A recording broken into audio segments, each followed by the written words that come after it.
This video is a continuation of my first video where we explore the early beginnings of Dangote and key factors that contributed to his success. That video is far from complete without this one, as it strikes a balance and puts everything into best perspective for you. A question you should ask when you study rich people is, why should I learn about a successful person? Why should I learn about a successful business? How does that information help me? If it only makes you more knowledgeable or merely entertains you, it is a waste, really. You have not gained anything of true value from it. What I'm trying to say is that there is something of great value you have ignored. You have sought to know how Dangote became wealthy. You're interested, that's good. But now, how do you apply his story to your life? What keys, what secrets, what lessons can you obtain from this story? But much more preciously, can these lessons obtain you wealth? What you are about to watch might just be what you have always needed. But when you made your first million or 5 million, how we deal with... While exploring how Dangote made his wealth, this video will particularly focus on practical and strategic keys Dangote used, and you can use these keys today, here and now, to make wealth. It is 1980. The top-selling movie was Star Wars. Of course, that doesn't matter because Dangote was still on his business importing and selling to the locals. Throughout the 1980s and 1990s, Dangote diversified his operation to include trading flour, fish, milk, and iron. He was making money, and business was good as usual. But this was not exactly what he wanted. Why continue to play middleman when he could make the stuff in Nigeria instead and pocket even more profit while creating more jobs and strengthening the nation's economy? Dangote saw that it would be more beneficial if these commodities were being produced in Nigeria. Not just being produced in Nigeria, but he also envisioned the time when Nigeria would also export these products. So that urge for more was at it again. Only that this time around, as you would know already, it was a much more resounding success. Now listen, Dangote wanted to shift from trading to manufacturing where he had little experience. How was he going to do this? By consulting with the manufacturers in the country at that time? By looking up manufacturing on Google? There was no Google then. So how? Somewhere in the corner of the planet was Brazil. Since the mid-20th century, Brazil had been a major world supplier of automobiles, machinery, chemicals, food products, and other things. They were at a very admired industrial phase then. As you might have guessed, Dangote traveled to Brazil to study manufacturing in 1996. In 1999, Dangote officially shifted to manufacturing, building sugar refineries and a flour mill. Things were good up until 2003. At this time, Dangote was a billionaire like many other Nigerians. I mean a billionaire in naira. As of 2003, there was no Nigerian billionaire in dollars. Actually, there was no African billionaire in dollars. 2003 too was going to be a year Dangote would never forget. That was the year re-election was to take place for the office of the President of Nigeria. Olusegun Obasanjo, the city president, had been operating on the understanding that Atiku, as the PDP's money man, would refund his election campaign.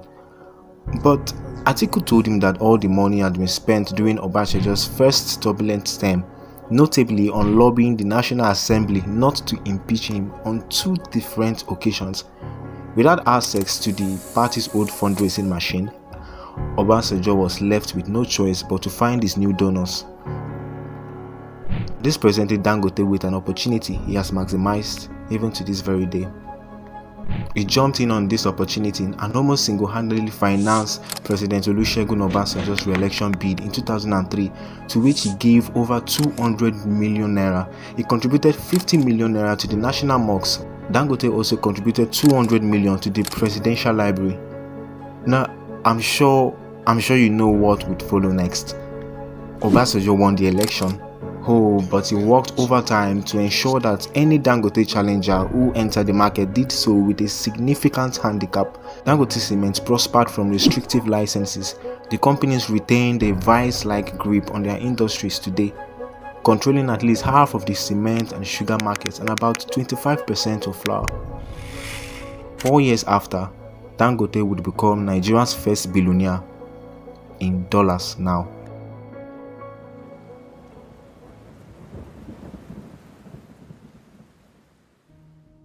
And so my friends, at this point, there are very powerful lessons we can get from this story. If you want wealth, aggressively sniff out and use opportunities. It seems trivial, but many people look down on this important fact. I'm not talking about politics now. I'm also not just talking about stocks, cryptocurrency, NFTs, forex, or Ponzi schemes, and any other form of investment that are forced on us every day. It cuts beyond that. And I know it might be hard to filter through to know what is real and what is fake, to know what is genuine and what is a plot. But then, don't be skeptical by default. If you want to be wealth, be on the watch for opportunities. Almost every success you know today is a product of opportunity. Did you know that there was once a time when the internet was just seen as a thing, a facade? Top organizations were skeptical about it. Many even predicted that it would collapse. A few companies, however, took the risk and led the way. You know them: Google, Microsoft, Facebook. Alibaba was just a product of opportunity. Jack Ma, a supposed failure, discovered that there was nothing relating to China on the internet. He got hooked immediately and decided to change that. Jeff Bezos moving a physical store online, Jumia following suit and doing the same for Africa. I could go on and on, but I think you get the point. Look around you. Think. Look for trends. Look for gaps. There are always opportunities. The entrepreneur always searches for change, responds to it, and exploits it as an opportunity. For Dangote, if he hadn't made good use of the opportunity to help Obasanjo, I doubt he would have been this wealthy. Every other move and success of this man found its place on this foundation. It was from this point that he became deeply involved in the inner circles of the Nigerian government, and now he holds so much influence over the industry. Another lesson we learn from Dangote is this: only invest in what you understand. This makes a mess of people's life over and over again, every time. Sure, you should jump at opportunities, but not blindly. Seek to understand first. But you see, we want to avoid this process because it is generally painful and tedious. So we just cut to the chase. Buying stocks of a business we do not understand, buying a digital currency because a friend told us it's trending, by venturing into a niche without taking time to understand what it would take to succeed in that niche. You see, when Dangote wanted to start a business, he still chose to trade because that was all he knew. That was his family's business. That was his life. And no doubt he succeeded because he understood the industry. When he wanted to shift from trading to manufacturing, it took 4 years to prepare. As the saying goes, success is where preparation and opportunity meet. Make sure your product or service satisfies a need. You might have heard of this already, but let me show you what it really means. At that time, Nigeria was importing a lot of essential commodities. With a booming population and a dilapidated infrastructure, this could not go on. It needed to start replacing imports with domestic production. Nigeria needed to reduce its foreign dependency through the local production of industrialized products. This would also provide high-wage jobs and commercial innovation. Dangote satisfied this need to an irrecoverable extent when he started manufacturing in Nigeria. Government projects, the building of infrastructure, creation of roads and bridges, all of these turned out to make use of Dangote's famous cement heavily. Cash flow. If your customers are not reliant on your service, you might as well stop calling it a need. It's a want, a desire, but not a need. Crush your competition. The 15th law in the 48 laws of power is crush your enemy totally. To be successful in any business, you should seek to crush your competition by any means necessary. Why this is what Dangote did, as we saw in the first video, I wouldn't advise anyone to take that approach directly. But first, you have to understand that the market is fierce in any industry or niche at all. The goal is to be the first. There is no room for second place, and if you're the first, sooner or later a rival might take your place. Facebook understood this. That is why they acquired Instagram. That is why they acquired WhatsApp. You see, that is the reason why you see companies acquiring smaller companies. That is the reason why you see partnerships. It's still the same if you sell clothes, if you're a freelancer, or if you're an agency, whatever business you run. You should never give room to your competitors. Never accommodate them. The moment you give room to complacency, you start failing. Typical examples: where are Nokia phones today? Where are the HTC phones today? What happened to St. Louis Sugar? I miss St. Louis Sugar. Alright, how do you crush your competitors? Here is how. Don't go after the competition. Don't look for ways to sabotage them. Don't worry about them at all. Instead, you should be worrying about your customers, and you should be giving your customers as much attention as possible and gathering much feedback from them as possible, because that is where your competitive advantage really comes from. Focus on your customers. What do they need? What do they like? Refine yourself to suit their needs. Offer the best customer service, and your competitors will serve you. Don't isolate yourself. In business and life, you can't be a success if you isolate yourself. Like the popular adage says, your network is your net worth. Networking is one of the most important skills of an entrepreneur.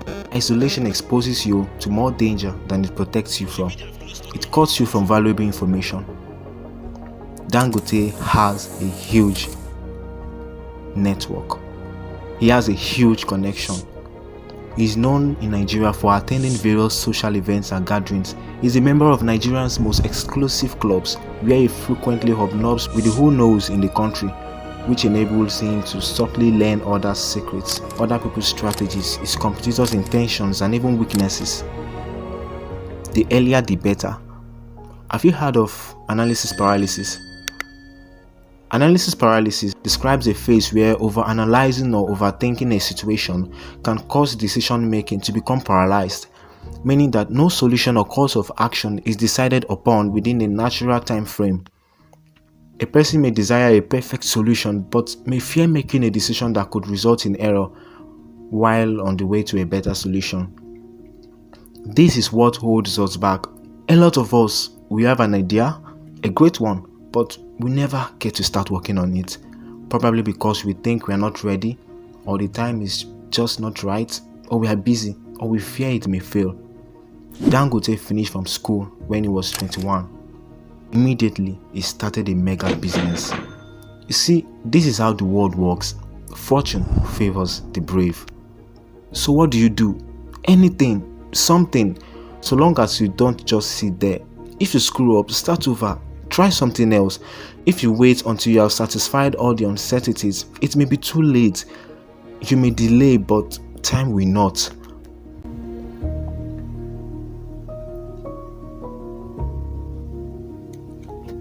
One day I went to a bank. Yeah.